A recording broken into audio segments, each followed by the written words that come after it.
कभी कभी प्यार का नाम लेकर इंसान धोखा दे जाता है और कभी उसी धोखे में कोई औरत एक नई ताकत बनकर उभरती है। ये कहानी है एक ऐसी पत्नी की जिसने सिर्फ अपने हक की नहीं, अपने आत्मसम्मान की भी लड़ाई लड़ी। शालिनी और अमित की शादी को 8 साल हो चुके थे। शुरुआत में बहुत प्यार था, बहुत अपनापन। शालिनी ने अपना पूरा जीवन इस रिश्ते को देने में लगा दिया। घर परिवार, सास ससुर, नौकरी, सब कुछ संभाल लिया उसने। पर धीरे धीरे अमित बदलने लगा। फोन पर छुप छुप कर बातें, ऑफिस से लेट आना, झूठ बोलना। शालिनी ने कई बार पूछा, क्या कोई बात है अमित? लेकिन हर बार वही जवाब, तुम्हें वहम हो रहा है। एक दिन शालिनी के सामने सच आ ही गया। अमित ने दूसरी शादी कर ली थी, चुपचाप, किसी को बताए बिना। दूसरी औरत, रिया, अब उसके साथ थी और अब अमित उसे उसी घर में लाना चाहता था। शालिनी, तुम समझदार हो, रिया के साथ भी रह लो। ये जमाना मॉडर्न है। शालिनी को लगा जैसे जमीन खिसक गई हो।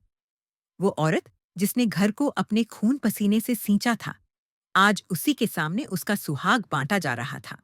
रिया घर में आई, चूड़ी बिंदी, मुस्कान के साथ, पर साथ में लेकर आई तानाबाजी, तिरस्कार और झूठा घमंड। शालिनी को नौकरानी समझा जाने लगा। घर में हर दिन लड़ाई, तू मैं। अमित पूरी तरह रिया के कहने में आ गया। शालिनी की रसोई से उसे निकाल दिया गया। उसे एक कोने में कमरा दे दिया गया, जैसे कोई किराएदार हो। पर शालिनी टूटी नहीं। उसने खुद को बदलना शुरू किया। पुरानी जॉब फिर से शुरू की, बैंक अकाउंट खोला, खुद की पहचान बनाई। वो जानती थी, इंसाफ धीरे मिलता है, लेकिन जब मिलता है तो झकझोर देता है। एक दिन शालिनी को पता चला कि रिया पहले से शादीशुदा थी। उसका पति अब भी जिंदा था और अमित से शादी सिर्फ पैसों के लिए की थी। शालिनी ने सबूत इकट्ठे किए, फोटो, कॉल रिकॉर्डिंग, कोर्ट के डॉक्यूमेंट्स, और फिर एक दिन सबके सामने सच्चाई उजागर कर दी।